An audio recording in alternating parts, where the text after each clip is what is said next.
Welcome everyone to another episode of Portfolio Talks, where we're bringing the conversations around money right to you on your phone at your fingertips. You can save it, watch it, share it, all the fun stuff. And really, the premise is to give you a space to learn about things that you want to learn about, but you haven't been given the opportunity to learn about it. And today we have a super special treat for you. We have Dr. Janice Luk here, and she's an optometrist in British Columbia, in Vancouver, but you might have seen her at any restaurant, any speaking engagement, because she's kind of been all over the place. It's like, we have an influencer and she's on some Gary Vee stuff, walking around and doing all these dine and learns. So you've probably seen her at your favorite restaurants. You've probably seen her at casinos. You've probably seen her on TED Talk soon, and all that fun stuff. So we are super happy to have you here, Janice. We'll let you say hi to everybody and just give us a quick idea. Like, who is Janice, the keynote speaker? Oh, please, far from, but thank you, Vishal. That's a very kind introduction. So my name is Janice. I'm an optometrist and I currently practice in Vancouver, British Columbia, exactly as Vishal said. I was born and raised in Toronto, actually, and I just relocated to BC probably about a little bit under 3 years ago. I ended up on the island first, so in Victoria, for about a year before I moved out to Vancouver, and I've been out here for almost 2 years now. So I do work at two private care practices currently. I'm a little bit of a larger practice, and I just love dry eye and aesthetics. That's my special interest, and beauty trends. And so happy to chat about that. But I'm also a board member of the BC Doctors of Optometry. So that's where I spend a lot of my free time replying a lot of emails. And outside of that, I do some speaking engagements. So heavily involved with industry, mainly in the dry eye space. But my special interest is really the dry eye and beauty trends. So I don't know. I'm here and I have very little financial literacy and all transparency. So when Vishal and Tyson approached me to do this, I was like, I don't really know what to expect, but here goes. No, love it. That's a big move, Toronto to the West Coast, like total opposite lifestyles. How do you like living in the West Coast? I love it. So I actually thought I'd only be here for 1 year.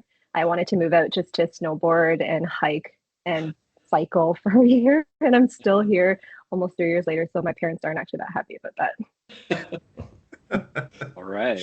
Yes. Love it. So I think a good place to start is like beauty trends and dry eye care and your special interest, because that's one thing I always find so curious is every time I pop up social media, I see that you're doing different conferences, and I find it so interesting because it is such a emerging market with beauty trends, whether it be um, you know anything to do with like the face, the treatment. And then I thought about it. I was like, yeah, that probably does cause some adverse effects. So Mhm. if you're comfortable, do you want to speak a little bit about like that industry, like what's kind of going on and what are people missing? For sure. So I can literally talk about this all day, but I guess I'll explain how I got started first. So in optometry school, we don't really learn much, well, when I was in optometry school anyway, about anything related to beauty trends. Dry eye was still an emerging type of niche at that point as well. Back in the day when I was in school, it was Johnson& and Johnson baby shampoo to clean your lashes, which is actually now not indicated because there's surfactants in there that can irritate your eyes. So we transition patients out of that. However, it was just eye drops and warm compresses and baby shampoo. So nowadays, dry eyes really evolved into a lot of in-office therapies like RFIPL. Just there's a whole sector of amazing technologies that you can use. And because of COVID, especially, a lot of patients are coming in with dry eye, even young kids, because we're on screens literally 24/7. And so dry eye was my first, I guess, segue into the beauty space because I was seeing so many patients with dry eye. After that, I started really noticing, especially females with lash extensions, tints, lifts, all these fun things and makeup. And then I started digging and I'm like, why didn't we learn about this in school? Because I don't even know how to have these conversations with patients. Other than telling them to take off their eye makeup and face makeup, really, there was not much that we knew about. And then digging into the whole industry, it was like a whole animal of amazing just ideas and learnings that I never even knew about. So getting familiar with it was the first step, and then really how to address the concerns that we were seeing in our chairs, whether it was contact dermatitis, so a type of allergic response to the glues for the lash extensions, or blepharitis, which is where there is a ton of buildup on the base of the lashes. People naturally have blepharitis, but when you have lash extensions, it's almost like we try to preserve our investment because it's not the cheapest to get lash extensions done. And so what we end up seeing in the microscope is a ton of buildup at the base of the lashes, which can then lead to problems like styes, infections, and dry eye disease. And so that became a whole interest and then just evolved into this whole beast of a topic that now I'm just really passionate about. So cool. I mean, it's amazing to think about because it's something, I mean, average people wouldn't even know about until they had to deal with it, right? Yeah, it's funny because we started seeing more and more, and the more you see it, the more you can't unsee it.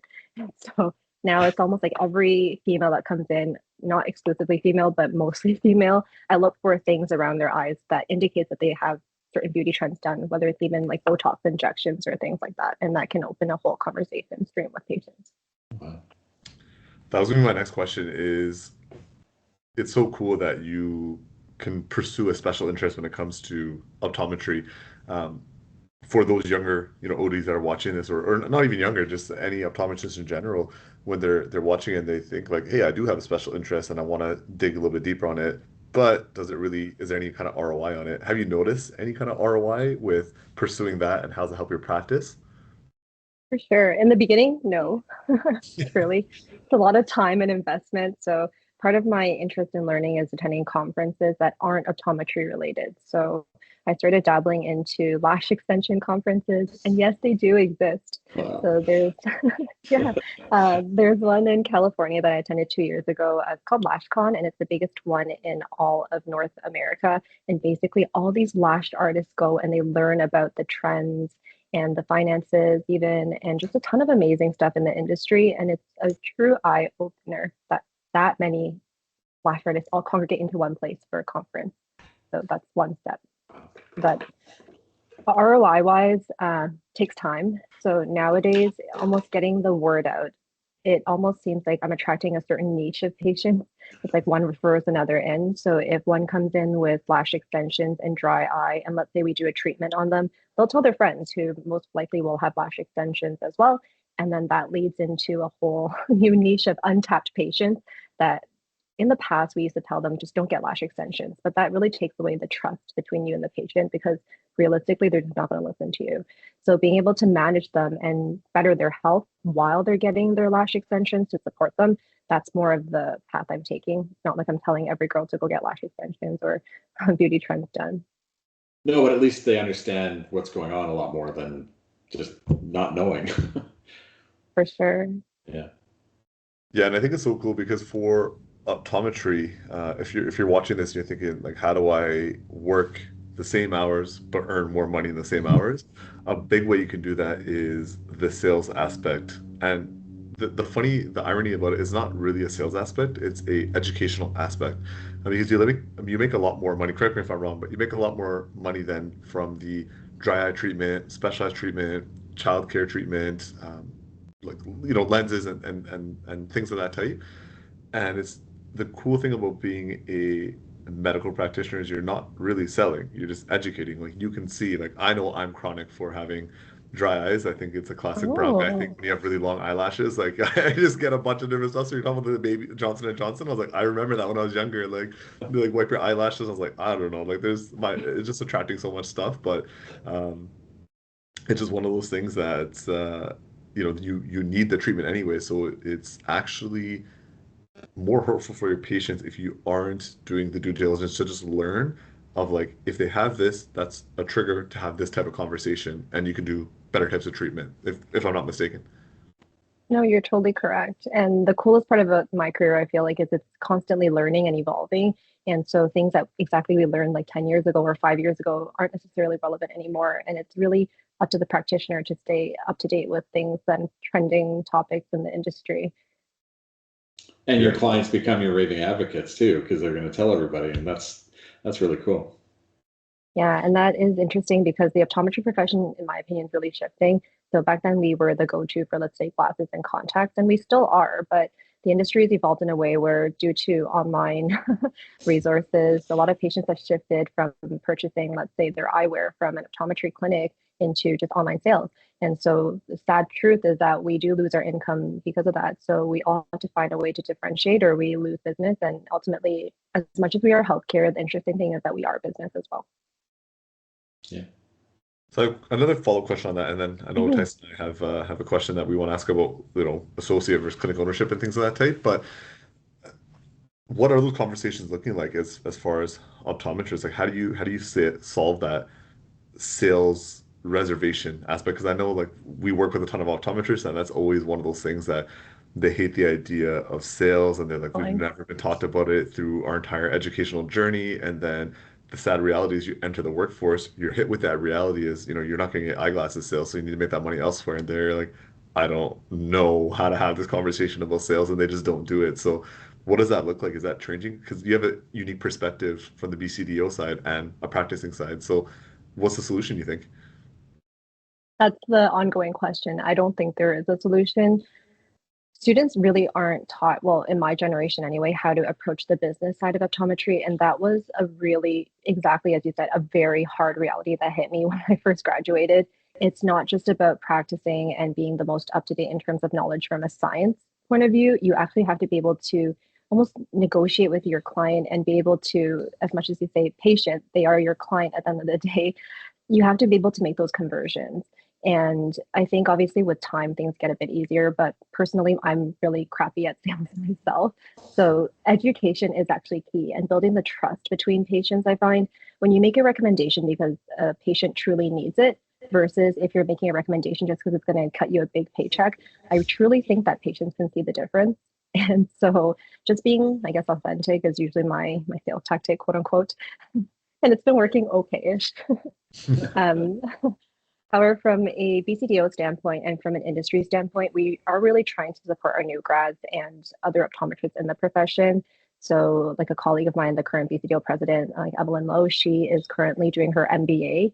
And because of that, she's building a lot of really good networking opportunities where she's able to pull in people from her MBA that are, whether they're professors or other people in the business industry, to give more talks and education to optometry just so that we can elevate our conversion skills because it is something that is truly important that's not addressed in the education space. Yeah, that's really funny. We do come across that with our other professionals that we work with as well. Is they come out of this, decade of education and they're highly educated and skilled, but they don't know how the regular common sales practices work. And for someone who's educated, like yourself, and you're a professional and you think all I'm going to do is solve a problem, is having really good basic sales skills actually enhances your education skills. And it allows clients to bite onto like your suggestions and your education pieces more, and yeah, that leads to your conversion. But I think that's really common what we see, and it's good that you have somebody there that's sort of leading the charge on that, because you could be pouring out your best education and then clients kind of listen to you and they kind of don't. Whereas if you're able to tie them down and really make them see the benefits, I think you could have some serious impact. Yeah, I agree with that. I like your wording, see the benefits, right? So the good thing Yeah, about honey. optometrists, there's so many clever ways to fit puns in there, which I love. That's like my second language. Um, the big question, so Tyson and I, we've been meeting with a ton of optometrists, and the conversation always comes up. Locoming, what does that look like? What should you look for? Apparently, you look for snowboarding, which is awesome, and I'm glad because I brought you here. But when you're locoming, like what does that look for? Should you be for lifestyle, for mentorship, for remote areas, for income, and then should you work an associate? Should you buy a practice? Like, what kind of trends are you seeing in the industry from a BCDO standpoint, from a personal standpoint? Would just love your perspective or your lens on it. Oh, so many eye puns. I love it. My lens. That's fair. So every province is actually very different. So I'm not sure where a majority of your viewers or listeners are coming from, but coming from Ontario, it's a totally different industry than in BC, I find. So BC is generally the gateway to a lot of, I guess, corporate practices like Specsavers or lens crafters, and Costco's and so forth. And usually at these practices, you tend to make more quote unquote income in the reality standpoint, just because they do pay you a higher percentage if we're being fully transparent. However, from a standpoint of, let's say, differentiating or finding your niche, a lot of the way optometry works is that we all have our special interests. So mine being dry eye, but others being low vision or like binocular vision, or let's say specialty contact lenses. Sometimes when you're working at a cookie cutter or franchised location, you don't have as much autonomy to actually build these specific clinics or have your specialty care in these clinics because they're more concerned about volume. And there is absolutely nothing against that. We all have our different ways of practicing, but it's more so finding what you have interest in. in my opinion, income aside, you have to go to work happy, you have to come home happy. And so finding a way that fits not only your lifestyle outside of work, but during work is super important. So at the end of the day, I do believe that you can find a balance with your paycheck as well as being able to enjoy practicing. And if you do enjoy practicing and seeing patients at a high pace, then maybe these franchises are for you. But I truly think the first question to ask yourself when you're quote unquote locoming is just what do you want out of your life? And if it is a high paycheck, then look for a position that does pay a higher percentage or a rate that will be guaranteed. Versus if you're looking to expand your knowledge or grow a specialty kind of care, then look for more private care practices that will support you in that and find mentors in the space to allow you to grow in that space too. Really well said. If I could just add a layer on Mhm. that, is I do agree that that's kind of what we see as well. If you're in like the franchise model, you'll make like a guaranteed income, and even if the numbers and the metrics don't justify you making X amount of dollars, they'll oftentimes bump it up and just make sure that you're earning that amount.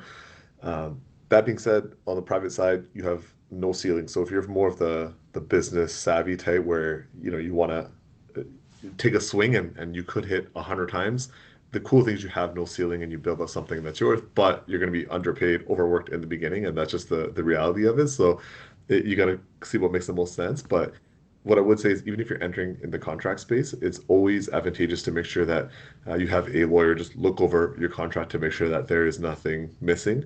You only know what you know. So if you go in there trusting and be like, yeah, this is cool, it's important to get a lawyer to look it over because sometimes they can be like, hey, I don't know if this is a concern for you, but this in plain English, this is what it means. And it's a little bit more money in the beginning, but it can save you a ton of money because um, Janice, I'm sure you've probably seen this too, that there's probably colleagues that want to get out of contracts, but they can't, or they were led to believe something, but it's not quite that case, and it's a difficult situation to get out of. So if it seems too good to be true, it might be too good to be true, but you're going to earn higher income in that situation. Use some of that income to hire a lawyer in the beginning, and look at your paperwork.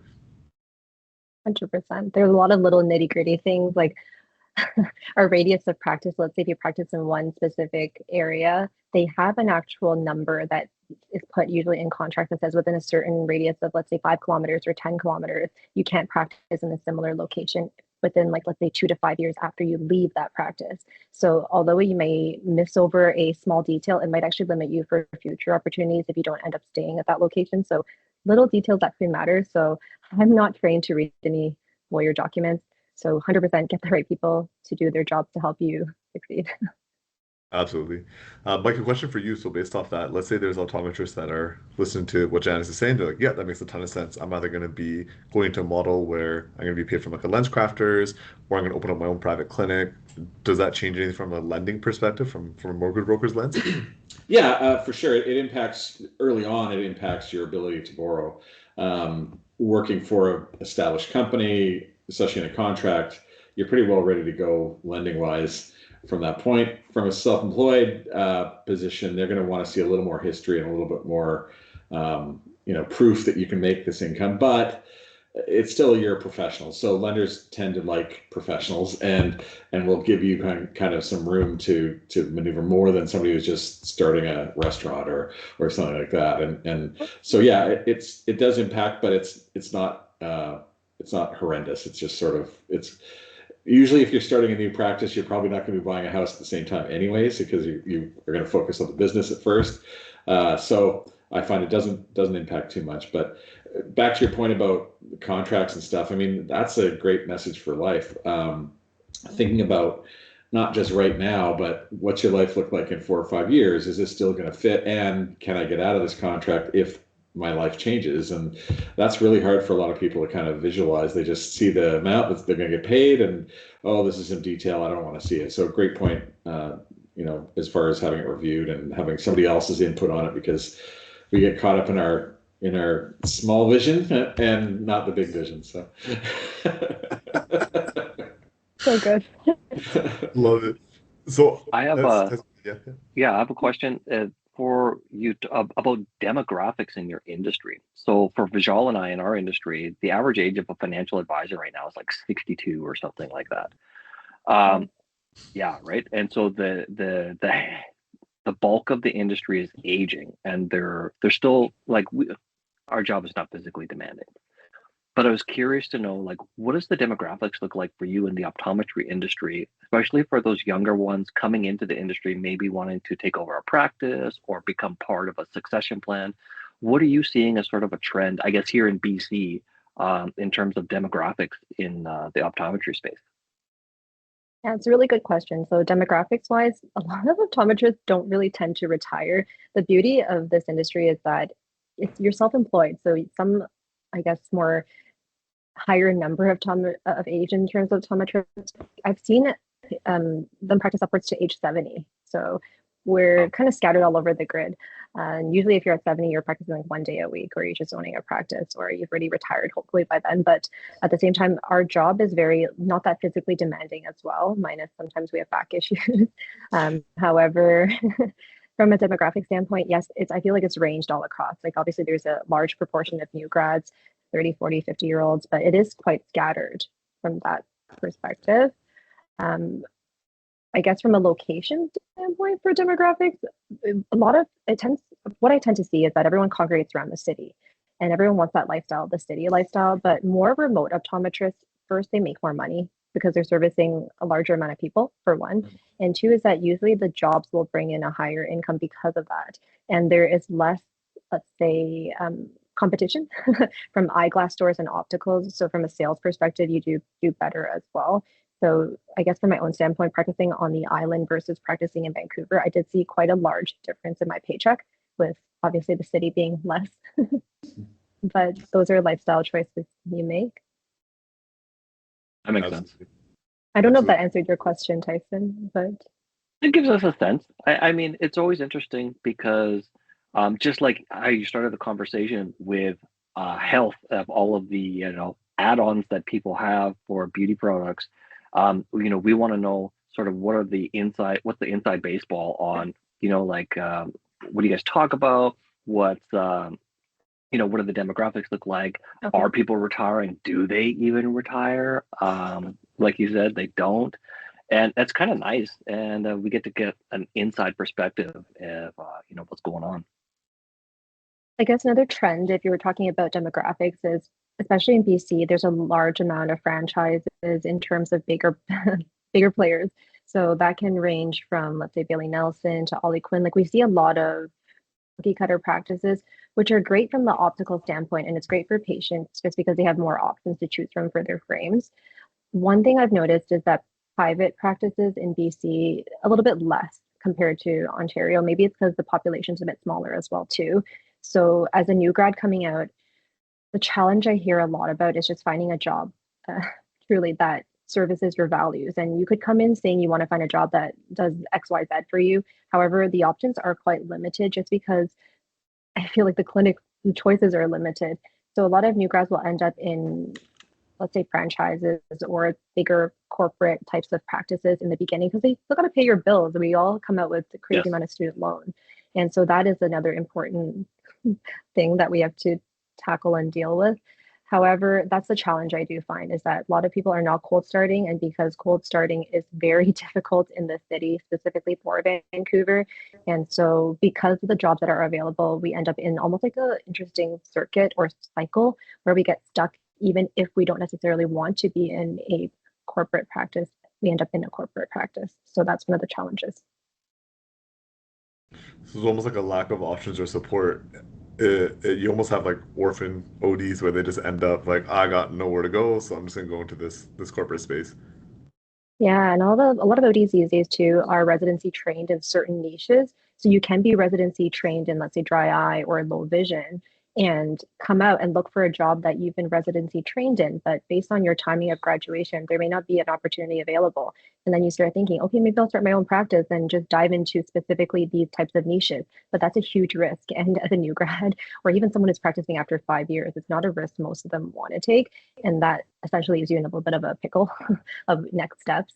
And that is a very big challenge in the industry right now. I would think that it's a lot easier to find a role with one of the big companies as opposed to a private, because how do you know about whether there's an opportunity there or not, right? It's the the inertia of being big, you tend to pick up people that way. And one little shop somewhere, you might not know that that guy wants to build a or get ready to retire or have a succession. So yeah, it's kind of a problem across all of our businesses. Interesting. That's a very good point, actually, Michael, because we do have a obviously advertising system, especially through BCDO, and basically it's our area where we put ads and so forth. But I find a lot of optometrists don't actually put ads out, so a lot of it is through word of mouth, and I'm sure it's the same in every industry. But that leaves me to the point where, as a new grad, I feel like it's super important to stay connected. So we can't. One of my biggest mistakes when I graduated is I almost stayed in a silo. So it's like you go to work, you stay in your dark room, spin your dials, look at your patient's eye health, and then you go home. But getting into the profession a little bit more, going to dinners, just attending conferences, talking to people. It's like these things open up doors for you, whether it's from an industry standpoint, or if you want to get into speaking, or if you want to get into anything else, or even find a new job.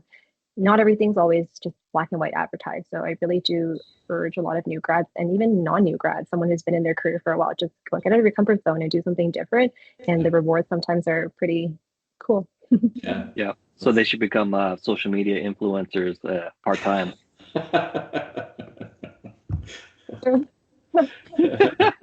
think that's a key point, though. To be honest, is not just operating in a silo, because the thing that you need, the next best resource or the next best opportunity is probably around you. You just don't know about it. For example, if you're listening to this and this benefits you, like wow, like Janice's perspective really helps me out. Of course, you would want to tell your colleagues and your classmates and stuff about it. It's the same kind of thing when it comes to other opportunities. So if you're a practicing optometrist and you really want to specialize in low vision, and you vocalize that, you talk about it at these dinners and these conferences that you're attending, and someone else knows somebody else that's selling a practice or looking to add that to your practice, you're like, oh, like Tyson would be perfect for this. You don't get those opportunities if you're just sitting there by yourself. So it's so important to get into those rooms. And also, I don't remember who told me about this, but even reps are a good resource for that as well. Is just talking to your reps. Like you'll see the reps. I think every event I've been to with optometrists, the reps are always there as well, which is awesome. So um, it's just one of those things that they have a good perspective on what's happening in your area as well. So talking to them and just letting them know, like, this is kind of what I'm looking to do, this is what I'm looking for, this is who I'm looking for. They can get you in touch with somebody as well, and your association, like BCDO members, like Janice and like her colleagues. The resources are there. I think just people don't know how to utilize those resources. So hopefully this can be your call to action, and you're like, man, I gotta start talking to people. Yeah, for sure. So the PTO, we're always looking for, it is a volunteer position for the most part. So we do take time out of our out of work schedules to be part of it, but it's very rewarding in a sense that it does open a lot of doors and connections. However, to your point, Vishal, reps are our friends. And I don't know where in the industry we started or where this even came from, where some people find reps, I guess, quote unquote, annoying, or they don't want to talk to them, or it's, oh, they're coming in to pester me to sell me something. That's not the case.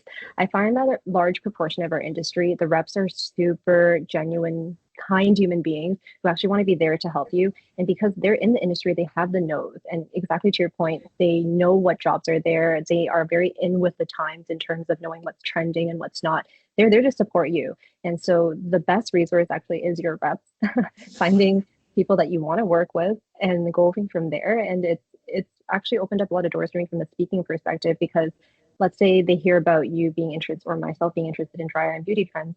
A lot of the reps actually reach out to try to support that endeavor and give talks on that. And then it just builds a whole thing moving forward. So use them, and they are there for you, and they are your friends. So Amazing. Really well said.